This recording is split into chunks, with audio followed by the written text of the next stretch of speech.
മാർക്കറ്റിൽ ഏറ്റവും ഇമ്പോർട്ടൻ്റ് ആയിട്ടുള്ള ഒന്നാണ് പിപ്പ് എന്ന് പറയുന്ന ഒരു ടേം. അപ്പോൾ നമുക്കിന്ന് പിപ്പ് എന്താണെന്ന് നോക്കിയാലോ. പിപ്പ് എന്ന് പറഞ്ഞു കഴിഞ്ഞാൽ പിപ്പിൻ്റെ ഫുൾ ഫോം എന്ന് പറയുന്നത് പെർസെൻറ്റേജ് ഇൻ പോയിൻറ്റ്സ് എന്നാണ്. അതായത് നമ്മളിപ്പോൾ ഫോറക്സ് മാർക്കറ്റിൽ ഓരോ കറൻസിയുടെ കോമ്പിനേഷൻസിൻ്റെ ചാർട്ട് എടുത്ത് നോക്കുമ്പോൾ ഈ ഒരു ചാർട്ട് മൂവ് ചെയ്തത് നമ്മൾ മെഷർ ചെയ്യുന്നത് അല്ലെങ്കിൽ മൂവ് ചെയ്യുന്നത് നമ്മൾ പറയുന്നത് പിപ്പ് എന്ന് പറയുന്ന ഒരു ടേം വെച്ചിട്ടാണ്. ഇപ്പോൾ ഒരു സ്റ്റോക്കിൻ്റെ പ്രൈസ് 100 രൂപയിൽ നിന്ന് 110 എത്തിക്കഴിഞ്ഞാൽ നമ്മൾ പറയും 10 രൂപയാണ് ആ ഒരു സ്റ്റോക്കിനുണ്ടായ ചേഞ്ച്.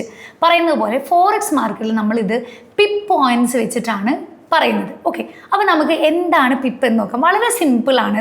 ഇപ്പോൾ ഞാനിവിടെ യൂറോ USD എന്ന് പറയുന്ന ഈ ഒരു കറൻസിയുടെ ചാർട്ടാണ് ഇവിടെ എടുത്ത് വെച്ചിരിക്കുന്നത്. ഓക്കെ, ഇതിനകത്ത് ഇവിടെ നമ്മൾ കറൻ്റ്ലി മാർക്കറ്റ് റണ്ണിങ് അല്ല, ഇന്ന് സാറ്റർഡേ ആണ്. അപ്പോൾ 1.1598 ആൻഡ് ഒരു എന്താ പറയുക മുകളിലോട്ട് ഒരു റേസ്റ്റ് പോലെ ഒരു 8 USD എന്നാണ് നമ്മൾ ഇവിടെ എഴുതിയിരിക്കുന്നത്. അപ്പോൾ ഇതിൽ ഇന്നലെ മാത്രം വന്നിരിക്കുന്ന ചേഞ്ച്, അതായത് നമുക്കറിയാം മാർക്കറ്റിൽ ഇന്ത്യൻ മാർക്കറ്റിൽ നോക്കുമ്പോൾ കഴിഞ്ഞ ദിവസത്തേക്കാളും ഈ ദിവസം എന്താണ് ചേഞ്ച് വന്നിരിക്കുന്ന ഒന്നാണ് നമ്മുടെ ഇവിടെ കാണാൻ പറ്റുന്നത്. അതുപോലെ തന്നെ ഇവിടെ 0.09% താഴെയാണ് ഈ ഒരു യൂറോ USD ട്രേഡ് ചെയ്യുന്നത്. അതായത് -0.00106 ഡോളർ ചേഞ്ചാണ് യൂറോ USDയുടെ ചാർട്ടിന് വന്നിരിക്കുന്നത്. അപ്പോൾ ഇവിടെ നമ്മൾ കറൻ്റ്ലി ഈ ഒരു ചാർട്ട് നിൽക്കുന്നത് 1.15988ലാണ്. അപ്പോൾ ഈ ഒരു ഡിജിറ്റ് നമ്മൾ നോക്കുമ്പോൾ ഇതിൽ 5ാമത്തെ പൊസിഷനിൽ വരുന്ന ഡിജിറ്റിനെയാണ് നമ്മൾ പിപ്പ് എന്ന് പറയുന്നത്. ഒരു പിപ്പ് എന്ന് പറയുന്നത് ആ 5ാമത് വരുന്ന ഡിജിറ്റിനെയാണ്.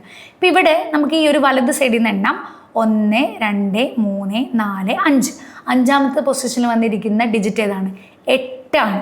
ഓക്കെ, അപ്പോൾ അതാണ് അവിടുത്തെ പിപ്പ് എന്ന് പറയുന്നത്.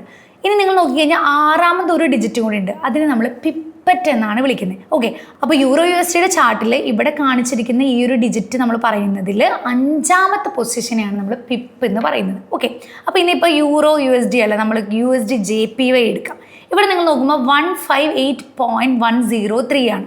അപ്പോൾ ഇതിലും നിങ്ങൾ ഈ പോയിൻ്റ് ഒന്നും നോക്കണ്ട, നമ്മൾ ഡയറക്റ്റ് നമ്മൾ കൗണ്ട് ചെയ്യുക 1 2 3 4 5. അപ്പോൾ 5ാമത്തെ പൊസിഷനിൽ വന്നിരിക്കുന്നത് 0 ആണ്. അതിനെയാണ് നമ്മൾ പിപ്പ് എന്ന് പറയുന്നത്. മുകളിൽ ഈ ഒരു റേസ്റ്റ് 3 പോലെ കൊടുത്തിരിക്കുന്നത് നമ്മൾ പിപ്പറ്റ് എന്നാണ് പറയുന്നത്. ഓക്കെ, അപ്പോൾ 5th പൊസിഷനാണ് പിപ്പ് എന്ന് പറയുന്ന പൊസിഷൻ എന്ന് പറയുന്നത്. ഇപ്പോൾ നമ്മൾ യൂറോ USDയിൽ 1.1851 എന്ന് പറയുന്ന ഈ ഒരു ഡിജിറ്റ് നമ്മൾ സ്ക്രീനിൽ കാണുന്നുണ്ട്. ഇതിൽ 5ാമത്തെ പൊസിഷനിൽ ഏതാണ്? 1 ആണ്. അത് അപ്പോൾ അവിടുത്തെ ഒരു പിപ്പാണ് നമുക്ക് പറയാം. ഇനി USD JPYയിൽ 108.21 എന്നുള്ളൊരു ഡിജിറ്റ് ആണെങ്കിൽ അതിൽ 5ാമത്തെ പൊസിഷനിൽ വരുന്നത് 1 ആണ്. അപ്പോൾ 1 പിപ്പ് എന്ന് നമുക്ക് പറയാം. ഇനി ചിലതിലുള്ള 6 ഡിജിറ്റ്, അതായത് ഇപ്പോൾ ഫോർ എക്സാമ്പിൾ 1.85437 അങ്ങനെയാണെങ്കിൽ 5ാമത്തെ പൊസിഷനിൽ വരുന്നത് 3 ആണ്. അതാണ് അവിടുത്തെ പിപ്പും. 6ാമത്തെ പൊസിഷനിൽ വരുന്നത് 7 ആണ്. അതാണ് അവിടുത്തെ പിപ്പറ്റ് എന്ന് പറയുന്നത്. പിപ്പിൻ്റെ ഫ്രാക്ഷനാണ് പിപ്പറ്റ് എന്ന് നമുക്ക് പറയാം. 10 പിപ്പ് ചേർന്നാണ് ഒരു പിപ്പറ്റ് എന്ന് പറയുന്നത്. ഇപ്പോൾ കുറച്ച് കറൻസി കോമ്പിനേഷൻസിൻ്റെ വാല്യൂ ഞാനിപ്പോൾ സ്ക്രീനിൽ കാണിക്കാം. ഇപ്പോൾ യൂറോ USD അല്ലെങ്കിൽ USD JPY, GBP USD, ഇങ്ങനെ കുറച്ച് ഡിജിറ്റിൽ ഇപ്പോൾ യൂറോ USDയുടെ 1.19565. ഇതിൽ 6 എന്ന് പറയുന്ന ഗ്രീൻ കളറിൽ ഞാൻ കൊടുത്തിരിക്കുന്നതാണ് പിപ്പും. അത് കഴിഞ്ഞിട്ട് വരുന്ന ഡിജിറ്റുമാണ് പിപ്പറ്റ് എന്ന് പറയുന്ന ഡിജിറ്റ്. ഓക്കെ, അപ്പോൾ ട്രേഡിംഗ് വ്യൂവിൽ നമ്മൾ ഓൾറെഡി നോക്കിയപ്പോൾ നമ്മൾക്ക് മനസ്സിലായി. ഇപ്പോൾ USD JPYയുടെയും യൂറോ USDയുടെ എക്സാമ്പിൾ വെച്ചിട്ടാണ് ഞാൻ പറഞ്ഞത്. ഓക്കെ, അപ്പോൾ 5ാമത്തെ പൊസിഷനിൽ വരുന്ന പിപ്പും 6ാമത്തെ പൊസിഷനിൽ പിപ്പറ്റുമാണ്. MT5 ഇതെടുക്കുമ്പോൾ നമുക്കിവിടെ കാണാൻ പറ്റും. യൂറോ USDയുടെ 1.15966, 1.16002 ഹൈയും ലോയും ആസ്കും ബിഡ് പ്രൈസ് നമുക്ക് ഇതിനകത്ത് കാണാനായിട്ട് പറ്റും. അപ്പോഴും നമ്മളിവിടെ ട്രേഡ് എടുക്കാനായിട്ട് ആക്ച്വലി ഇന്ന് മാർക്കറ്റ് ഇല്ല, എന്നാൽ ഞാൻ ട്രേഡ് എന്ന് കൊടുക്കുകയാണ്. ഇപ്പോൾ സെൽ ബൈ മാർക്കറ്റും ബൈ മൈ മാർക്കറ്റും ആ ഒരു പ്രൈസ് നമുക്കിവിടെ കാണാൻ പറ്റും. ചിലപ്പോൾ ഇവിടെ ട്രേഡ് എടുക്കുമ്പോൾ നമുക്ക് രണ്ട് ആ ഒരു ആസ്ക് പ്രൈസും ബിഡ് പ്രൈസും കാണാനായിട്ട് പറ്റും. ഇവിടെ 5ാമത്തെ പൊസിഷനിൽ വന്നിരിക്കുന്നത് 6ഉം ഇപ്പുറം വന്നിരിക്കുന്നത് 0 ആണ്. ഓക്കെ, അപ്പോൾ 5ാമത്തെ പൊസിഷനാണ് പിപ്പ് എന്ന് പറയുന്നത്. ഇനി പിപ്പ് എന്ന് പറയുന്ന സാധനം കുറച്ചുകൂടി സിമ്പിളായിട്ട് നമുക്ക് മനസ്സിലാക്കാനായിട്ട് നമുക്ക് ഇന്ത്യൻ റുപ്പിയായിട്ട് നമ്മളൊന്ന് കമ്പയർ ചെയ്യാം. അപ്പോൾ രൂപ എന്ന് പറയുന്ന അല്ലെങ്കിൽ നമ്മുടെ ഇന്ത്യൻ റുപ്പിയിൽ നമ്മൾ ഒറ്റ 10 100 1000 10000 എന്ന് എണ്ണതുപോലെ നമുക്ക് ഇതിനകത്ത് പിപ്പ് വെച്ച് എണ്ണാനായിട്ട് പറ്റും. അതായത് ഇപ്പോൾ 1.9875 എന്ന് പറഞ്ഞ ഡിജിറ്റ് ഞാനിപ്പോൾ സ്ക്രീനിൽ കാണിച്ചിട്ടുണ്ട്. ഇതിൽ നോക്കിക്കോ 1 2 3 4 5. 5ാമത്തെ പൊസിഷനിൽ 5 തന്നെയാണ്. അപ്പോൾ 5ാമത്തെ പൊസിഷനിൽ 5 ആണ് 1 പിപ്പ് എന്ന് പറയുന്നത്. അപ്പോൾ അത് ഒറ്റ പിപ്പ് 5 ആണ് ആ ഒറ്റ പിപ്പ് എന്ന് പറയുന്ന ആ ഒരു സ്ഥലത്ത് വന്നിരിക്കുന്ന ഡിജിറ്റ്.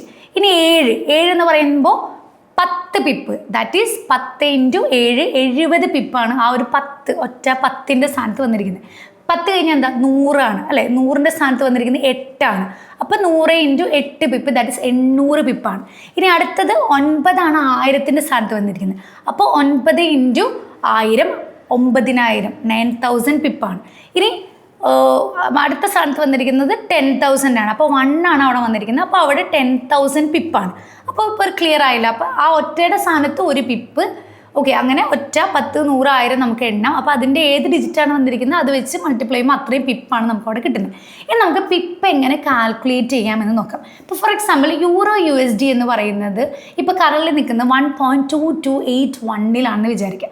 ഒരു പിപ്പ് കൂടി എന്ന് വിചാരിക്കുക. അപ്പോൾ ഒരു പിപ്പ് കൂടുമ്പോൾ വീണ്ടും $1.2282 അല്ലേ, അത് അപ്പോഴല്ല ഒരു പിപ്പ് കൂടിയിരിക്കുന്നത്. അപ്പോൾ അവിടെ നമുക്ക് പറയാം 1.2281 നിന്ന് 1.2282 ആയി. ദാറ്റ് മീൻസ് അവിടെ ഒരു പിപ്പാണ് ചേഞ്ച് ചെയ്തിരിക്കുന്നത് എന്ന് പറയാം.